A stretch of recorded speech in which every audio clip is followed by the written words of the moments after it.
Hello, beautiful Capricorn friends, and welcome to our November 2021 reading. I know this is said often, but I genuinely cannot believe that I am doing November readings right now. Time is trippy. It's not even that it's fast or slow. It's just, okay, officially on the record, we are here in November 2021. So what does that mean? What does that look like? Let's get into it. I really loved the messages that were coming up for Capricorn this month. There's just this beautiful connecting in going on that I really love to see. And here are some of the questions that came up before I even get into the aspects or the cards. Here are some of the questions that came up when I sat with Capricorn energy, which is, do you ever think you need to be somewhere other than you are? That you need to have accomplished the next thing on your list already? Does it feel as though you have to be different than you are today? This month is a time to put that heaviness down. Let the world commune with you. So I think that message came up, and I wrote that word for word over here on my little notes. The reason that message came up is I was thinking about, this month we have all this energy in Scorpio. We've got Mars in Scorpio. We've got the sun in Scorpio. We'll have a new moon in Scorpio on the 4th. Mercury moves into Scorpio on the 5th. And this is really great energy for Capricorns. It sextiles your energy. It really brings a lot of vivaciousness and warmth and support to your energy. So I really, really love it for that reason, because it makes it kind of easier to be creative and think in new ways and explore and play and all of that. It's really, really fun. And I think Scorpio energy just complements Capricorn energy so well, as far as let's get to the real heart of stuff in life. Let's really move from a place of things that we mean to do, not just things that we said we were going to do, but to really do things from a place of, I mean to do this. I am intentional about this. This is anything that I do, the loyalty, the support, the creativity that I bring to the world is something that I have to mean. I can't BS this, and I'm not going to BS this, and I have no interest in BSing this, right? And I think that's one of the fun things that have interplay with Capricorn Scorpio energy in general, is that energy is just so there, and the authenticity of it is awesome. This is also 11th house energy for you guys. So this is about your friendships, your community, the people surrounding you. And it got me thinking about how it's not just about the people surrounding us. It's also about how we contain or free ourselves in a given day, in a given moment, throughout time. Because so often it's we have this thing of I mean what I'm doing, and I'm so serious about it. I'm going to make sure I'm ahead of the game. I'm going to make sure I'm doing it all. I need to be on top of my game. I need to be on top of how I'm moving through this world. I need to be 10 steps ahead. I need to be doing it all. I need to be holding this together. And there is a limit to what that part of us can do, because we can't control most of the world, right? The 100,000 nines later, we can't control it. We are not asked to control it. That is not any of our business. Most people don't want to be controlled by us either, right? If we think about it, we are not in charge of everything. And I think that's why, sometimes that part of us, it's I am going to make sure that I am where I need to be. I'm doing it all. I'm making it happen, that I've accomplished what I need to be accomplishing, that I'm really pushing myself, that somehow that's going to make all the other pieces fall into place. And here's the thing that comes up for me with Scorpio energy, 11th house energy, community energy, is that we don't have to hold it all together. We don't have to force ourselves to be different than we are to make sure we're holding it all together. It's okay if we're in midst of process. It's okay if we're in a process that's taking a lot freaking longer than we had planned on. It's okay if we aren't in the ideal place, the end goal place right now. We don't have to micromanage and control ourselves because those things haven't come to pass. And we can relax a little bit more into our surroundings, into those around us, and into just even the energy of the universe. So there's a really strong emphasis here with Scorpio season this year for you all around that, around those themes of where are you trying to control the whole world by controlling yourself? Where are you trying to control all the outcomes by controlling yourself? And just taking a breath. That's all I'm asking. Okay. We also have Venus moving into your sign this month. Let's see when it moves into your sign on the 5th, really early on in the month. So a lot of romantic, lovely, beautiful, creative energy. We have this full moon and partial lunar eclipse in Taurus. So this is the first eclipse in Taurus we're going to be seeing. And starting next year, we're going to be seeing a lot more eclipses in Taurus and Scorpio as the nodes of the moon shift into those signs. And we'll get into that more at a later date. But this first full moon partial lunar eclipse is also in your 5th house of your heart. So you're being asked to put down the arsenal of control and being on top of it and being aware and trying to make it all happen and start tapping into the Venusian logic of beauty and softness and receptivity, and also the heart-based energy of that creativity and that playfulness, and just that it's a little bit more of that amorphous energy, right? Like not really knowing. Oh, a card wants to come out. 8 of Cups. It's a powerful card. It's one of my favorites. It's also it's a tough one, isn't it? But we'll talk about it in a second. 9 of Swords. Some worry. There's some worry. And we'll talk about that too in a moment. And the Worlds. Okay. I like this roundup, these 3. So this is what we're going to focus on today. So where was I going? Oh yes, it's more amorphous, right? Heart-based energy, Venusian energy is going to be a little more amorphous. It's going to require a little more trust in yourself. And honestly, that the world will keep running without you micromanaging yourself.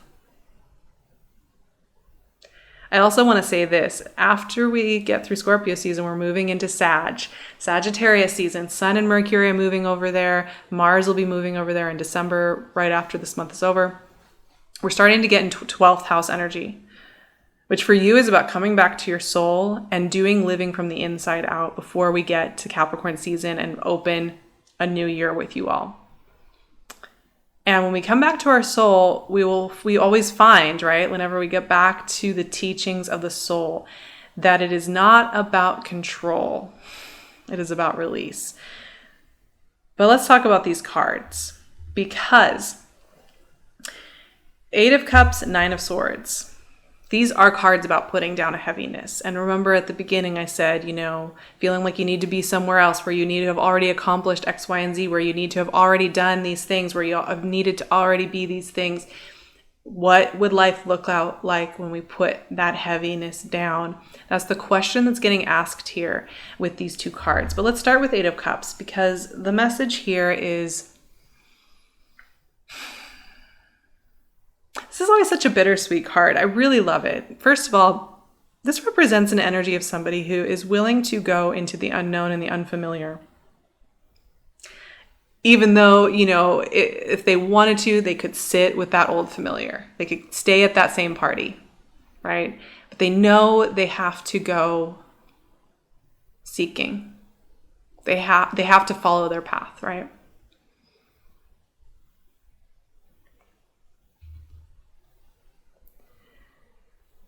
It's the bittersweetness of knowing that we can't stay the same. We can't stay hidden in our old self, right? We can't stay at that same party for our whole lives.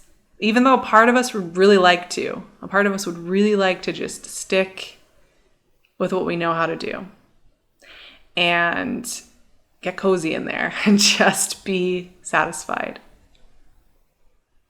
But the thing is that we know that if we do that, we're leaving behind our true selves, right? We're dividing ourselves. We're stretching ourselves, pulling ourselves away from our true North Star.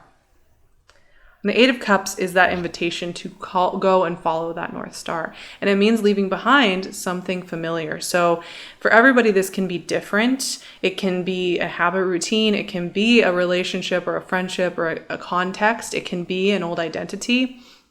It can be anything from something very subtle to something that is pretty in your face, right? And this is part of it. This is part of like being where you are, letting yourself move at your own pace, letting yourself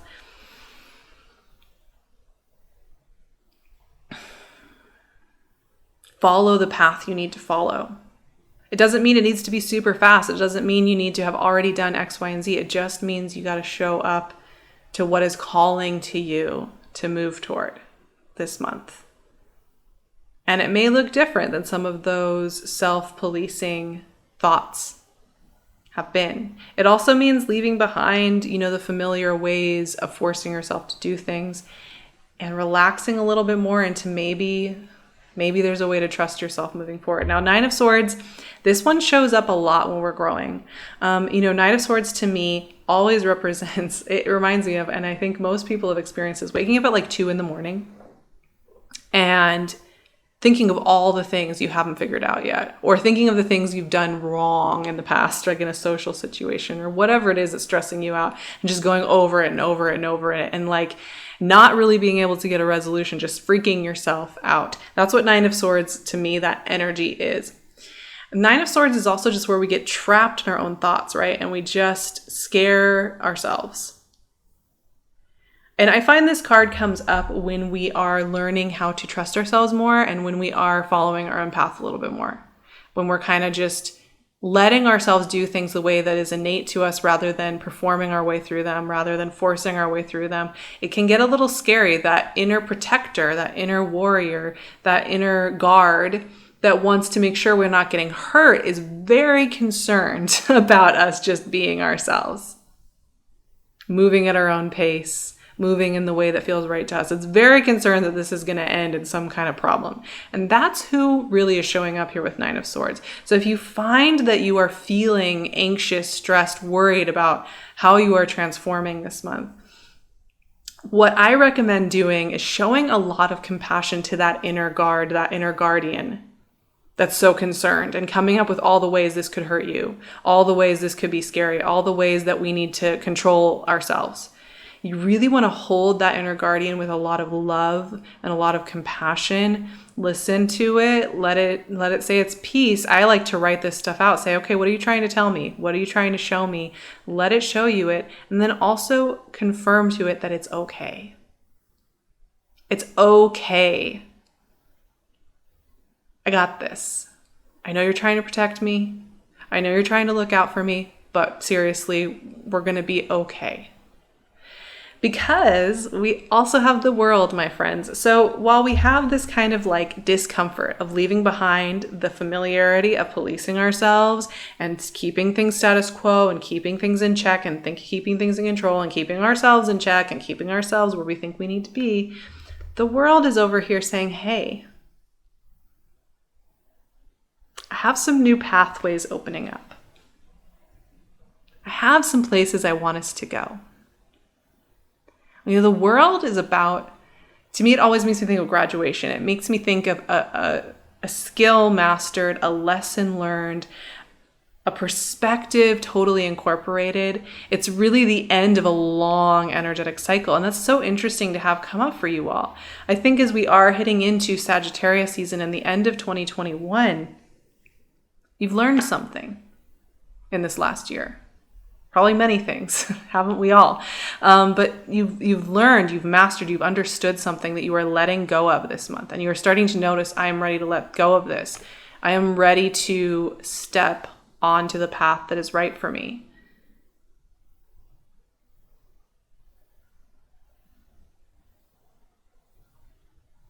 I'm ready to be myself without all the self-policing, without all the worry, without trying to control the world, without trying to control myself. And it does require, a deep self-trust. That takes a lot of practice. I have some affirmations to go with this reading today to lead us into November. And here they are. I allow others to help me and show me the way. I don't have to do everything perfectly. I am allowed to take my time and take a look around. I am in no rush. I am surrounded by good connections and friends. I allow myself to follow my path in my own time, in my own way, with deep trust in myself and deep self-love. That's all we can ask for, right? This has been kind of a meandering reading. Like, there's just a lot of things happening with Capricorn, and it's a little subtle, honestly. These are subtle things that are happening that are also not subtle at all, if that makes any sense. There's just, this is a month of big growth for so many of us. It's just a month of like, it's not about maintaining the status quo anymore, right? Like, whatever that is, it's about building and creating and exploring status quo, what we want that status quo to be for ourselves moving forward, and breaking out of the prisons of our performances from the past. So it's just kind of a big month. Beautiful, powerful, soulful, magical. I'm going to be offering up a lot of extra teachings and support over on my Patreon. So if you're looking for a place to hang out and get a little more guidance, I'd love to see you there. I will leave the link below for that. There's also only one legit public Instagram for Sarah Vrba, at Sarah Vrba. So I will leave that below as well, but there are some dupes out there. Just ignore them. They're a waste of everybody's energy. And you can also find me on my website. So I'll leave all those links below. I love you so much, and I will talk to you all so soon for the beginning of Capricorn season in December. Can you believe it? I can't. I love you all.